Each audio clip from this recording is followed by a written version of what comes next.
Assalamualaikum warahmatullahi wabarakatuh. Perkenalkan, nama saya Adela Stefania dengan NIM 1501210291 ingin mempresentasikan corporate governance yang diambil dari week 5. Pertama kalinya istilah corporate governance diperkenalkan oleh Komite Cadbury pada tahun 1992 dalam laporannya yang dikenal sebagai Cadbury Report. Laporan inilah yang menentukan praktik corporate governance di seluruh dunia. Isu corporate governance semakin berkembang ketika beberapa peristiwa ekonomi penting terjadi. Adanya krisis keuangan Asia pada tahun 1997, dilanjut dengan kejatuhan perusahaan besar seperti Enron dan World Cup tahun 2002, serta adanya isu terbaru yaitu krisis subprime mortgage di Amerika Serikat pada tahun 2008. Peristiwa tersebut menyadarkan dunia akan pentingnya penerapan good corporate governance.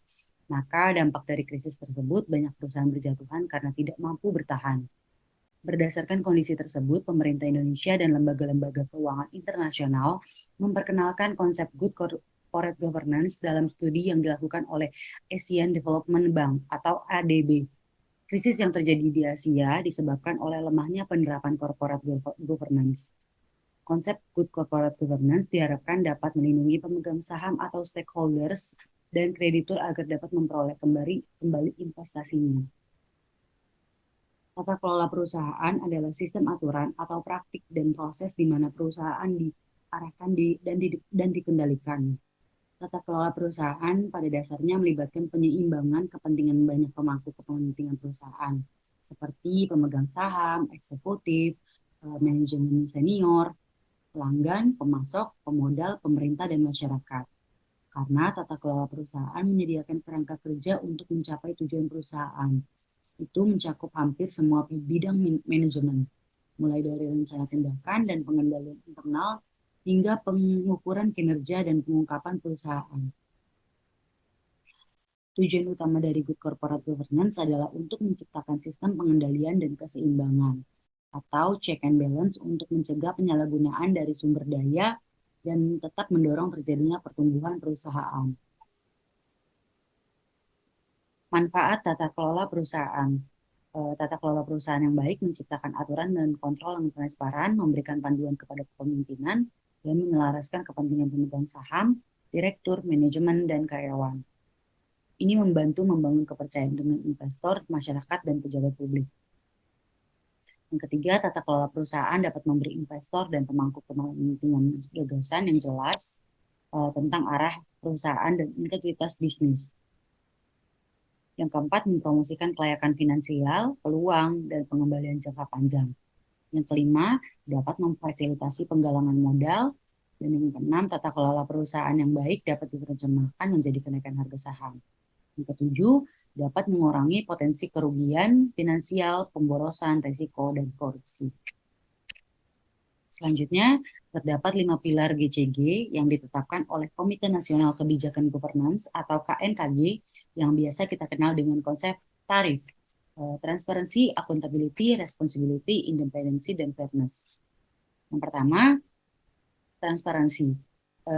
Transparansi yaitu keterbukaan dalam melaksanakan proses pengambilan keputusan dan keterbukaan dalam mengemukakan informasi material dan relevan mengenai perusahaan. Yang kedua, ada akuntabilitas atau accountability, yaitu kejelasan fungsi, pelaksanaan, dan pertanggungjawaban organisasi sehingga pengelolaan perusahaan terlaksana secara efektif. Yang ketiga, ada pertanggungjawaban atau responsibility, yaitu kesesuaian di dalam pengelolaan perusahaan terhadap peraturan perundang-undangan yang berlaku dan prinsip-prinsip korporasi yang sehat. Selanjutnya yang keempat ada kemandirian atau independensi, yaitu suatu keadaan di mana perusahaan dikelola secara profesional tanpa benturan kepentingan dan pengaruh atau tekanan dari pihak manapun yang tidak sesuai dengan peraturan perundang-undangan yang berlaku dan prinsip-prinsip korporasi yang sehat. Yang kelima ada kewajaran atau fairness, yaitu keadilan dan kesetaraan di dalam memenuhi hak-hak stakeholders yang timbul berdasarkan perjanjian perundang-undangan yang berlaku. Berikut adalah organ korporasi. Yang pertama itu ada RUPS, di bawahnya itu langsung ada direksi dan dewan komisaris yang dimana jabatan itu setara. Nah, Indonesia menganut sistem dua dewan, yaitu two board system. Fungsi dan peran dewan. Yang pertama itu ada check and balance, dapat tercipta bila mana direksi dan dewan komisaris masing-masing menjalankan perannya secara optimal. Yang kedua, direksi dan dewan komisaris adalah dewan yang setara namun memiliki fungsi yang berbeda dan masing-masing bertanggung jawab kepada RUPS. Yang ketiga, organisasi yang berada di bawah direksi dan dewan komisaris yang menjalankan tugas dan tanggung jawabnya masing-masing sesuai dengan fungsi organnya. Selanjutnya, RUPS adalah organ korporasi yang memiliki wewenang yang tidak diserahkan kepada direksi atau dekom. RUPS merupakan wadah para pemegang saham untuk pengambilan keputusan. Fungsi utama RUPS, yang pertama menerima atau menolak laporan pertanggungjawaban direksi atau dewan komisaris. Yang kedua, mengangkat dan memberhentikan anggota direksi dan dewan komisaris. Yang ketiga, menetapkan remunerasi anggota direksi dan dewan komisaris. Yang keempat, menunjuk akuntan independen. Dewan Komisaris dan Direksi. Dewan Komisaris adalah organ korporasi yang peranannya adalah melakukan fungsi pengawasan serta memberi nasihat kepada direksi atas aktivitas pengelolaan. Pertama ada fungsi pengawasan korporasi yang terdiri dari mereview dan menyetujui visi misi dan strategi korporasi yang dirumuskan oleh direksi serta pencapaiannya, dan mengawasi kebijakan dan implementasi pengendalian internal. Yang ketiga, mengawasi dan memantau profil risiko perseroan. Yang keempat, mengawasi kebijakan dan implementasi dari tata kelola perusahaan. Yang kelima, memastikan independensi fungsi audit internal maupun eksternal. Yang keenam, merekomendasikan pengangkatan atau pemberhentian anggota direksi dengan memberikan kesempatan yang sama tanpa membedakan suku, agama, ras, antar golongan, dan gender. Yang ketujuh, memberhentikan sementara anggota direksi sesuai dengan peraturan perundangan yang berlaku. Adapun fungsi nasihat, yang pertama diberikan tanpa harus diminta terlebih dahulu. Yang kedua, nasihat yang diberikan tidak mengikat dan tidak harus dijalankan oleh direksi, tetapi Dewan Komisaris wajib untuk meminta alasan atas tidak dilaksanakannya nasihat. Dewan Direksi adalah pemangku kepentingan langsung utama yang mempengaruhi tata kelola perusahaan. Direksi dipilih oleh pemegang saham atau ditunjuk oleh anggota dewan lainnya. Mereka mewakili pemegang saham perusahaan. Dewan bertugas membuat keputusan penting seperti penunjukan pejabat perusahaan, kompensasi eksekutif, dan kebijakan dividen. Dalam beberapa kasus, kewajiban Dewan melampaui pengoptimalan keuangan, seperti ketika resolusi pemegang saham meminta agar masalah sosial atau lingkungan tertentu diprioritaskan. Dewan sering terdiri dari orang dalam dan anggota independen. Orang dalam adalah pemegang saham utama, pendiri, dan eksekutif. Direktur independen tidak berbagi ikatan yang dimiliki orang dalam. Mereka dipilih karena pengalamannya mengelola atau mengarahkan perusahaan besar lainnya. Independen dianggap membantu tata kelola karena mereka mencairkan konsentrasi kekuasaan dan membantu menyelaraskan kepentingan pemegang saham dengan kepentingan orang dalam. Dewan Direksi harus memastikan bahwa kebijakan tata kelola perusahaan memasukkan strategi perusahaan, manajemen risiko, akuntabilitas, transparansi, dan praktis bisnis yang etis. Good Corporate Governance. Prinsip dasar GCG diperlukan untuk mendorong terciptanya pasar yang efisien, transparan, dan konsisten dengan peraturan perundang-undangan. Nah, pemerintah membentuk Komite Nasional Kebijakan Corporate Governance atau KNKCG yang selanjutnya mengeluarkan pedoman GCG sebagai acuan bagi perusahaan untuk melaksanakan GCG, yaitu yang pertama mendorong tercapainya kesinambungan perusahaan melalui pengelolaan yang didasarkan pada asas transparansi, akuntabilitas, responsibilitas, independensi, serta kewajaran dan kesetaraan. Yang kedua, mendorong pemberdayaan fungsi dan kemandirian masing-masing organ perusahaan, yaitu Dewan Komisaris, Direksi, dan Rapat Umum Pemegang Saham. Yang ketiga, mendorong pemegang saham, anggota Dewan Komisaris, dan anggota direksi agar dalam membuat keputusan dan menjalankan tindakannya dilandasi oleh nilai moral yang tinggi dan kepatuhan terhadap peraturan perundang-undangan. Yang keempat, mendorong timbulnya kesadaran dan tanggung jawab sosial perusahaan terhadap masyarakat dan pelestarian lingkungan, terutama di sekitar perusahaan. Yang kelima, mengoptimalkan nilai perusahaan bagi pemegang saham dengan tetap memperhatikan pemangku kepentingan lainnya. Yang keenam, meningkatkan daya saing perusahaan secara nasional maupun internasional, sehingga meningkatkan kepercayaan pasar. yang dapat mendorong arus investasi dan pertumbuhan nasional yang berkesinambungan. Berikut adalah penjabaran peran. Yang pertama ada penjabaran peran negara.